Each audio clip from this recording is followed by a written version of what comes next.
अस्सलाम वालेकुम व्यूवर्स, उम्मीद करता हूँ आप सब खैरियत से होंगे। आप देख रहे हैं मेरा गल्फ़ जॉब चैनल। आज की वीडियो में मैं आपको बताऊंगा कि सऊदी कौंसलेट की मौजूदा सूरत-ए-हाल क्या चल रही है, इस हफ़्ते में क्या रद्द-बदल हुई है, कौन-कौन से केस में ऑब्जेक्शन लगे हैं और इस्लामाबाद एम्बेसी की क्या सूरत-ए-हाल है। अगर आपका केस जमा है तो वो किस वजह से डिले हो रहा है। आज की इस वीडियो में मुकम्मल मालूमात आप लोगों से शेयर करूँगा, क्योंकि आपको पता है नेक्स्ट जो वीक है वो छुट्टियाँ आने लगी हैं नेक्स्ट फ्राइडे से। सऊदी एम्बेसी जो कराची है, इस्लामाबाद है, इन दोनों में छुट्टियाँ हो जाएंगी।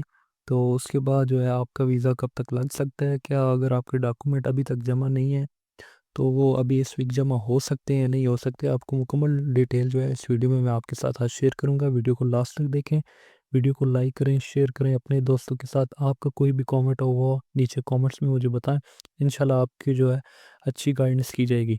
सबसे पहले बात की जाए तो सऊदी कौंसलेट कराची की मौजूदा हफ्ते की बात की जाए तो इस पूरे हफ्ते में जो कोटा रहा है वो 20 का रहा है। 20 एक ड्रॉप बॉक्स में जो है वो 20 पासपोर्ट जमा हुए हैं, 64 ड्रॉप बॉक्स हैं। नॉर्मल रूटीन पे वर्क रहा है, कोई एक्स्ट्रा ऑर्डिनरी इसमें इस चीज़ नहीं देखी गई कि क्या इशू थे। लेकिन बहुत से केसों के साथ ऑब्जेक्शन लगे हैं। ऑब्जेक्शन का जो सबसे बड़े हैं वो अकद अमल के थे, लोगों के अकद अमल ओरिजिनल थे, जिसकी वजह से सऊदी एम्बेसी ने उनके अकद अमल अपने पास रख लिए और उनके जो डॉक्यूमेंट्स से बाकी और जो पासपोर्ट था वो उनको वापस कर दिया ड्रॉप बॉक्स वालों के साथ। जब भी अपना अक्द अमल आप लेते हैं या बनवाते हैं किसी से, मोस्टली लोग जो अपने एजेंट से बनवाते हैं या किसी का अपना वीज़ा होता है, आज़ाद वीज़ा होता है, तो वो जो है वो 200-300 रियाल का ख़ुद बनवाता है। तो उस पे वो देख लिया करें कि आपका अक़द अमल ओरिजिनल है या नहीं है। उस पे जो है आपके साइन हैं वो हुर्फ़ियत तिजारिया हुए हुए है। उसके बाद उसको कंफर्म करें, देन आप जो है अपने एजेंट को दें। एक तो उस पे बहुत इशू चल रहा है और दूसरा नेफ्टिक था। बहुत से लोगों के जो है वो नेफ्टिक में मसला आ रहा, किसी का नेफ्टिक ऑनलाइन नहीं था और जो है किसी का नेफ्टिक ऑन था लेकिन उधर जो शो नहीं हो रहा था, जिसकी वजह से बहुत से ऑब्जेक्शन लगे हैं। और जो लेबर कैटेगरी के वीज़े थे उनको नॉर्मल रूटीन पे काम रहा है, नॉर्मल रूटीन पे जो है वो वीज़े लगे हैं। जैसा कि आपको पता है कोटा सिस्टम है, कोटा सिस्टम में जो है बहुत से लोगों के जो है वो मेडिकल भी एक्सपायर हो जाते हैं, जिसकी वजह से उन लोगों के भी ऑब्जेक्शन लगे हैं। लेकिन ये ऑब्जेक्शन लगने नहीं चाहिए थे, क्योंकि जब मेडिकल हो जाता है तो एम्बेसी की पॉलिसी है कि वो उन वीज़ों को लगाए। लेकिन कुछ ऐसे केस थे जो एम्बेसी ने नहीं लगाए, वो वापस भेज दिए ऑब्जेक्शन में। अब दोबारा वो केस अब खांचे में जाएंगे या फिर जिन लोगों के ऑब्जेक्शन लगा है वो भी बताएं नीचे कमेंट्स में किस किस का जो है वो मेडिकल का ऑब्जेक्शन आया है। अक्सर ऐसा होता है कि जब भी कोई भी ऑब्जेक्शन अंदर से लगता है तो वो आपकी डॉक्यूमेंट्स जो है वो बाहर आ जाते हैं आपके ड्रॉप बॉक्स वाले के बाद। फिर दोबारा जो ड्रॉप बॉक्स वाला है वो उन्हीं डॉक्यूमेंट्स को खांचे में दे के दोबारा अप्लाई कर देता है। जो प्रोसेस थोड़ा सा डिले होता है लेकिन जो है आपका वीज़ा जो है वो लग जाता है। बहुत सारे लोगों ने अपने डॉक्यूमेंट खांचे में दिए हुए हैं कि आपका वीज़ा लग जाए, लेकिन खांचे वाले केस थोड़े से डिले होते हैं लेकिन आपका केस लग जाता है।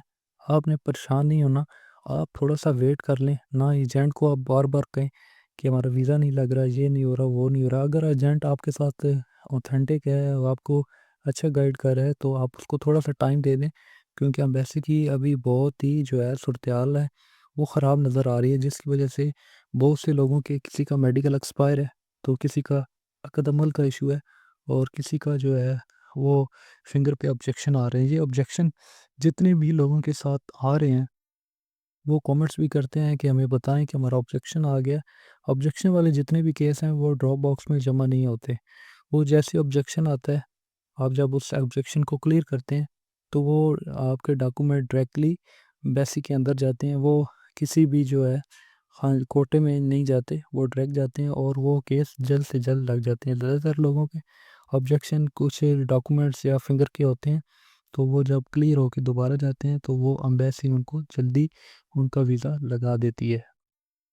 जब भी अपने डॉक्यूमेंट सबमिशन करें तो इस चीज़ को देख लें कि आपका कदमल ठीक है, आपका नेफ्टिक ऑनलाइन हो रहा है। आप खुद नेफ्टिक की वेबसाइट पे चेक करें आपका नेफ्टिक ऑनलाइन हो रहा है और उसके बाद आपका मेडिकल में तकरीबन 15 से ज़्यादा दिन हो। उसके बाद जो है आप डॉक्यूमेंट भेज सकते हैं, तसल्ली से आप बता भी सकते हैं कि मेरे डॉक्यूमेंट पूरे हैं। बाकी जितने डॉक्यूमेंट हैं वो तो एजेंसी वाले ने उसको कंप्लीट करना है। आपने इन 3 डॉक्यूमेंट्स को जो है वो खुद विजुअल देखना है कि ये मेरे डॉक्यूमेंट पूरे हैं, तो आप जो है इस बात को क्लियर कर सकते हैं कि मेरे डॉक्यूमेंट पूरे हैं। अगर आपके डॉक्यूमेंट इनमें कोई मिसिंग है या किसी के साथ कोई इशू है, तो फिर वो खांचे में जा रहा है, फिर आप उसके लिए थोड़ा-सा डिले करें, क्योंकि कोटा अभी 20 का चल रहा है। पिछली वीडियो में बताया था कि 40 का है, लेकिन वो कंफर्म खबर नहीं थी, जिसकी वजह से जो है वो कोटा इस पूरे हफ्ते में जो है वो 40 का नहीं चल सका, और पूरा रूटीन से 20 पासपोर्ट का ही कोटा चला, जिसकी वजह से आपको पता है बहुत से ऐसे पासपोर्ट होते हैं जो पेंडिंग में पड़े रहते हैं वीज़ा लगने के। अगर किसी भाई को नेफ्टेक की अपॉइंटमेंट नहीं मिल रही, तो इस टाइम जो है पिछले कुछ दिनों नेफ्टेक का इशू चल रहा था, आमले मंगली आमले इंशात के नेफ्टेक जो है वो लाहौर से नहीं मिल रहे थे। अभी उनके लिए अच्छी खबर है कि आमले मंगली और आमले इंशात के जितने भी वीज़े हैं उनका नेफ्टेक जो है उनकी अपॉइंटमेंट मिल रही है। आप जल्दी से जल्दी अपॉइंटमेंट लें, अपना टेस्ट क्लियर करें, देन अपने डॉक्यूमेंट जो हैं वो सबमिशन करें अपनी एम्बेसी में। एक जो हमारे भाई थे उन्होंने मैसेज भी किया कि मैं ड्राइवर हूँ, उनका कोई टेस्ट फेल हो गया था, उनका कोई 25,000 का जो है वो लॉस भी हुआ। तो उसको क्या करना होगा कि उसको दोबारा फिर टेस्ट देना होगा, या तो वो कह रहा था कि एजेंट कह रहा है कि मुझे 70K दो, तो मैं आपका जो है ये पास करवा दूंगा। ऐसे ही है जी, क्योंकि आपको जब पता है कि आप जब 2 नंबरी से काम करते हैं उसमें आपका पैसा भी लगता है और आपका टाइम भी वेस्ट होता है। तो कोशिश करिए, नेफ्टेक इतना मुश्किल नहीं है, आप अपना नेफ्टेक क्लियर करें, उसके बाद जो है आप अपने डॉक्यूमेंट दें एम्बेसी वालों को। आपको ये कंफर्म हो गया कि मेरे डॉक्यूमेंट क्लियर हैं, तो आपका वीज़ा जो है वो 15 से 20 दिन के टाइम जो है उसके ऊपर लग जाएगा। और जिन भाइयों के मेडिकल आज से 10 से 15 दिन के बाद एक्सपायर होने वाले हैं, या किसी के 30 दिन रहते हैं, तो उनके लिए एक मेरे एक एनालिसिस है, मेरा एक तजुर्बा है, वो आपसे मैं शेयर करता हूँ। मैंने काफ़ी अरसे से इस चीज़ को नोट कर रहा हूँ, और ये ऐसा होता भी है। जब आपका मेडिकल एक्सपायर, मिसाल के तौर पर आपका 30 मार्च को मेडिकल एक्सपायर होना है, ये 80% केस ऐसे होते हैं जो उस दिन वीज़ा लगता है या उससे एक दिन पहले। अब ये जितने भी आपका कोई मेडिकल का इशू है, आप देख रहे हैं कि यार मेरा मेडिकल 30 मार्च को ख़त्म हो रहा है, और आपको मैं ये 100% तो नहीं, 70-80% आपको चांस ये होता है कि जब आपका मेडिकल नज़दीक जाता है, तो उनको कुछ पता होता है कि यार इस बंदे का जो है वो 1 महीना 1.5 महीना हो गया है, इसका मेडिकल एक्सपायर हो रहा है, तो वो देख लेते हैं कि मेडिकल वाले दिन या उससे 1-2 दिन पहले भी लोगों के वीज़े लग जाते हैं। अगर इस तरह किसी का वीज़ा लगा है, बहुत सारों के लगे हैं, अगर किसी का इस तरह लगा है तो वो नीचे कमेंट्स में बताएं, ताकि बहुत सारे लोग ऐसे परेशान हैं जो देख रहे हैं कि यार मेरा मेडिकल एक्सपायर हो रहा है लेकिन वीज़ा नहीं लग रहा।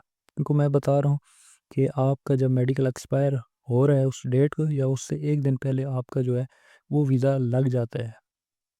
ये जितनी भी परेशानी बनी हुई है ये सारी कोटे की वजह से बनी हुई है। अगर कोटा ख़त्म हो जाए तो जितने भी केस हैं वो नॉर्मल रूटीन से एक ही दिन में जाएँ, और एक ही दिन में वीज़ा लगे, और नेक्स्ट 2 या 3 डेज़ के अंदर वो आपका पासपोर्ट वापस कर दें। क्योंकि अब मेन जो वजह बनी है वो कोटे की वजह से बनी हुई है, जिसकी वजह से आप लोगों का एक लॉस हो रहा है, आपका मेडिकल एक्सपायर हो रहा है। आपने जिस कंपनी में जाना है, बहुत सी ऐसी कंपनीज़ होती हैं जिनको मैन पावर चाहिए होती है। अगर उनको मैन पावर टाइम पे नहीं मिलेगी, तो वो क्या करते हैं कि उनकी उनकी कंपनी का वीज़ा होता है, वो कहती है चलें यार ये बंदा लेट हो रहा है, इसको डिले कर दो। ऐसे भी लोग हैं, उनका भी नुकसान हो रहा है, और इसको देखना चाहिए जितने भी हमारे हुक्मरान हैं कि यार एक गरीब आवाम जो है उसका इतना नुकसान हो रहा है, उसका मेडिकल का नुकसान है, उसका ट्रैवलिंग का नुकसान है। तो इस चीज़ को मद्देनज़र रखते हुए हमारी यही तमाश है न, जितने भी इदारे हैं, कि इस चीज़ का नोटिस लिया जाए, और रमज़ान के बाद जो है इस कोटे सिस्टम को मुकम्मल तौर पर ख़त्म किया जाए, ताकि जितना भी एक डेडलॉक बना हुआ है, लोगों के पासपोर्ट फंसे हुए हैं, उनको जल्द से जल्द वीज़ा लग के जो है उनकी एजेंसी पे पहुंचाया जाए। नेक्स्ट आपको पता है कि ईद आने वाली है, और एम्बेसी जो है ये अगला वीक ही काम करेगी। फ्राइडे तक जो है वो पता चल जाएगा कि कितनी छुट्टियां हैं। अंदाज़ा यही लगाया जा रहा है कि नेक्स्ट जो है फ्राइडे को होगी छुट्टियां, और नेक्स्ट जो वीक है पूरा, वो पूरा जो है वो छुट्टियों में जाएगा। एंड जो फिर मंडे वाले दिन जो है वो दोबारा फिर एम्बेसी जो है वो प्रॉपर तरीके से काम करेगी। नेक्स्ट फ्राइडे को शाम को ये पता चलेगा कि कितनी कंफर्म छुट्टियां हैं, और जो ईद के बाद जो है वो कितने का कोटा लगेगा। इसमें तकरीबन जो छुट्टियाँ बन रही हैं वो कोई 6 से 7 छुट्टियाँ जो होंगी जो एम्बेसी की तरफ से है, उसके बाद जो है पता चलेगा कि ईद के बाद भी कोटा बढ़ा है या नहीं बढ़ा। अगर यूँ ही कोई अच्छी अपडेट मिली तो वो भी आप लोगों से शेयर करूँगा। साथ में इस्लामाबाद एम्बेसी में बहुत से लोगों ने केस जो है वो इस्लामाबाद एम्बेसी भी जाते हैं। इस्लामाबाद एम्बेसी में जो है वो नॉर्मल रूटीन से वर्क जारी है। डेली की बिना पे वीज़े लगते हैं, डेली की बिना पे उनके पासपोर्ट उनकी एजेंसी वाले को वापस हो जाते हैं। सारा इशू कराची एम्बेसी का है। इस्लामाबाद एम्बेसी में आपको अक़द अमल तो ओरिजिनल चाहिए, उसके साथ आपके जो और डॉक्यूमेंट हैं उनको जो है वो इधर इस्लामाबाद एम्बेसी में अच्छी तरीके से चेकिंग होती है, जिसकी वजह से जो है आपका वीज़ा जो है वो जल्द से जल्द लग जाता है।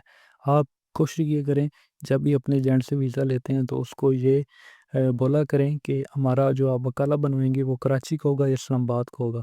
अगर वो कहे कि इस्लामाबाद का होगा, फिर उसको 10 या 15,000 आप एक्स्ट्रा दे दें कि आपका वीज़ा जो है वो जल्द से जल्द लग जाएगा। ज़्यादातर जितनी भी कैटेगरी होती हैं सऊदी अरबिया के जो सबसे ज़्यादा वीज़े आते हैं वो ड्राइवर के आते हैं और उसके बाद लेबर के। ये दोनों वीज़े जो वो आते हैं ये सबसे ज़्यादा वकाले बनते हैं कराची एम्बेसी से, जिसकी वजह से उनका जो है वो प्रोसेस डिले में जाता है और जो है उनकी वीज़े डिले होते हैं। लेकिन जो अच्छी एजेंसीज़ हैं पाकिस्तान में, बहुत अच्छी-अच्छी एजेंसी हैं, जो इस टाइम जो है वो वीज़े निकाल रही हैं, वो सारी जो है वो निकाल रही हैं इस्लामाबाद एम्बेसी की। इस्लामाबाद एम्बेसी को उनको पता है कि यहाँ पे जो है वो वीज़ा जल्दी लग जाता है। हम अपने क्लाइंट को इतना परेशान नहीं करते, क्योंकि जब भी आप तो बहुत सी एजेंसियों ने नीचे अपने वो लिख भी दिया है कि आपका वो जो वकाला है वो इस्लामाबाद एम्बेसी का ही है। आपका कोई भी क्वेश्चन हो आप मुझे बता सकते हैं और वीडियो को लाइक करें, शेयर करें, अपने दोस्तों को चैनल को सब्सक्राइब करें। मिलते हैं एक न्यू इन्फॉर्मेशन न्यू वीडियो के साथ।